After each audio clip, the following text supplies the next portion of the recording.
नमस्कार दोस्तों, मैं सौम्या मिश्रा और आप देख रहे हैं live TV India. Rahul Gandhi को मानहानि केस में 2 साल की सजा के बाद लोकसभा से अयोग्य घोषित कर दिया गया। अब चुनाव आयोग उनकी सीट पर उपचुनाव कराने के लिए भी मंथन में लगा है। लोकसभा से राहुल की सदस्यता खत्म होने के बाद कांग्रेस ने मोदी सरकार पर, बीजेपी सरकार पर निशाना साधा है और पूरी कार्रवाई को साजिश बताया है। वही सांसदी जाने के बाद राहुल का पहला रिएक्शन भी आ चुका है। जी हाँ, उन्होंने ट्वीट करते हुए कहा कि मैं भारत की आवाज के लिए लड़ रहा हूं, मैं हर कीमत चुकाने को तैयार हूं। वहीं अब मानहानि के इस मामले में राहुल गांधी को मिली सजा का मामला संयुक्त राष्ट्र यूएन तक पहुंच चुका है। संयुक्त राष्ट्र प्रमुख एंटोनियो गुटरेस के प्रवक्ता ने कहा है कि वह कोर्ट के इस फैसले से अवगत है और उन्हें जानकारी मिली है कि उनकी पार्टी द्वारा इसके खिलाफ अपील की गई है।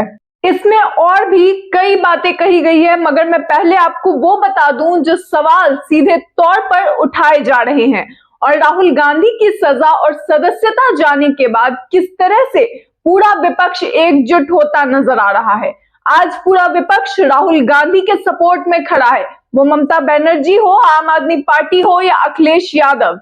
इसके अलावा महाराष्ट्र के पूर्व सीएम उद्धव ठाकरे ने भी ट्वीट करते हुए कहा कि राहुल गांधी का समर्थन करते हुए उन्होंने लिखा है, राहुल गांधी की उम्मीदवारी रद्द कर दी गई है। चोर को चोर कहना हमारे देश में अपराध हो गया है।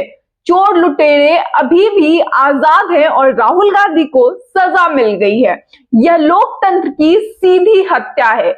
सभी सरकारी तंत्र दबाव में है। यह तानाशाही के अंत की शुरुआत है। अब लड़ाई को उचित दिशा देनी होगी। आज पूरा विपक्ष सरकार को तानाशाह कह रहा है। इसके अलावा मैंने आपको कल भी वीडियो में बताया था कि किस तरह से अखिलेश यादव ने, केजरीवाल ने ट्वीट करके लिखा है कि और सपोर्ट किया है राहुल गांधी को उनके इस गिरफ्तारी, इस जेल की सजा के बाद। सीएम केजरीवाल ने साफ तौर पे कहा कि भले ही हम कांग्रेस का साथ न दे, भले ही हमारा उनके साथ मनमुटाव है, लेकिन जो राहुल गांधी के साथ हुआ वो गलत है। तो आप देख सकते हैं कि किस तरह से सारा विपक्ष फिलहाल एक तरफ से राहुल गांधी के सपोर्ट में है। अब यूएन वाले बयान पर वापस आते हैं कि आखिर क्या कहा गया है।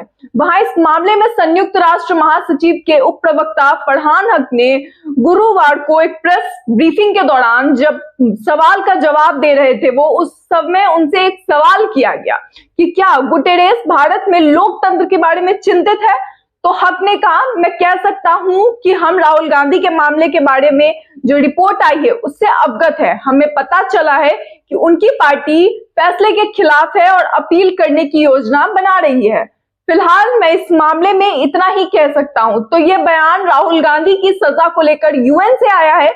इससे साफ तौर पर जाहिर होता है कि किस तरह से राहुल गांधी की सजा को लेकर देश की राजनीति से लेकर विदेश की राजनीति तक ये बात चारों ओर फैली हुई है। लोकतंत्र पर सवाल उठाए जा रहे हैं और राहुल गांधी की सजा को गलत कहा जा रहा है। दरअसल राहुल गांधी को गुरुवार को सूरत की एक अदालत ने मोदी सरनेम वाले बयान के लिए दोषी माना था। कोर्ट ने राहुल गांधी को आपराधिक मानहानि मामले में 2 साल की सजा की सुनवाई की थी। मुख्य न्यायिक मजिस्ट्रेट एच वर्मा की अदालत ने राहुल गांधी को भारतीय दंड संहिता आईपीसी की धारा 499 और 500 के तहत दोषी ठहराया था। इसके साथ ही अदालत ने उन्हें जमानत दी और 30 दिन के लिए सजा को निलंबित कर दिया ताकि वो अपनी हाई कोर्ट में अपील करने की अनुमति उन्हें मिल सके। मगर आपको बता दूं कि जो कानून है उसके तहत अगर राहुल गांधी हाई कोर्ट में बच जाते हैं, यानी कि उनकी सजा माफ हो जाती है, तो उनकी सदस्यता बच सकती है। लेकिन अगर नहीं तो नियम अनुसार, कानून अनुसार 2 साल या 2 साल से ज्यादा कि अगर किसी भी सांसद को सजा मिलती है तो उनकी सदस्यता 6 साल के लिए निलंबित कर दी जाती है। यानी ये भी नहीं है कि 2 साल से ज्यादा, अगर एग्जैक्ट 2 साल का भी है तो भी उनकी सदस्यता निलंबित कर दी जाती है। अब ऐसे में सवाल ये उठते हैं कि कहा जा रहा था कि प्रियंका गांधी रायबरेली से लड़ सकती है आने वाले चुनावों में और सोनिया गांधी संन्यास ले सकती हैं। मगर अब क्योंकि फिलहाल माहौल अलग है, राहुल गांधी की सदस्यता रद्द हो चुकी है, तो क्या अब भी सोनिया गांधी संन्यास लेंगी?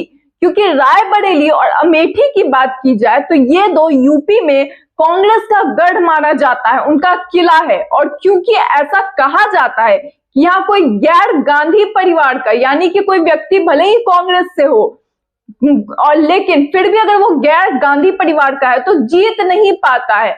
तो अब जो सवाल है वो ये है कि क्योंकि अब एक किला ढह चुका है तो अब कांग्रेस इसे कैसे संभालेगी? क्योंकि अगर राहुल गांधी की सजा कम नहीं होती है तो 6 साल तक तो राहुल गांधी सांसद सदस्य बन ही नहीं सकते हैं। दोस्तों, अब इस पूरे मामले में एक तरफ विपक्ष का कहना है कि ये पूरी की पूरी बीजेपी की साजिश है, वही मल्लिकार्जुन खड़गे ने साफ तौर पे कहा है कि ये बीजेपी का प्रोपेगेंडा है जो उन्होंने पूरा का पूरा तैयार किया है। उनका मेन फोकस ही था कि उन्होंने सजा के उपरांत ही तुरंत थोड़ी देर बाद ही कहा था, ये बयान आया था उनका कि बीजेपी चाहती है कि लोकसभा से बाहर हो जाए राहुल गांधी और अगले दिन उनकी सदस्यता चली जाती है। दोस्तों, इस पूरे मामले में जो कहा जा रहा है वो ये है कि क्या सच में बीजेपी ने ये सब कुछ राहुल गांधी को आने वाले इलेक्शन से निकालने के लिए, बाहर करने के लिए किया था? क्योंकि जिस तरह से अचानक से 4 साल पुराने मामले को अभी के अभी इंप्लीमेंट किया गया और अचानक से बिजली की रफ्तार से जो शब्द इस्तेमाल किया है मल्लिकार्जुन खड़गे ने कि बिजली की रफ्तार से सरकार ने ये काम किया है क्योंकि उन्हें डर लग गया है राहुल गांधी से। तो क्या ये जो बिजली की रफ्तार से किया गया है, क्या इसका कारण सच में राहुल गांधी से बीजेपी का डर है? क्योंकि बीजेपी राहुल गांधी से डर चुकी है, राहुल गांधी के सवालों से डर चुकी है और उनके उठाए लोकसभा में जो सवाल थे उनका जवाब देने में बीजेपी सक्षम नहीं है। दोस्तों, इस पूरे मामले पे आपकी क्या राय है? अपनी राय को कमेंट बॉक्स में जरूर डालें। फिलहाल इस वीडियो में इतना ही, तब तक के लिए धन्यवाद।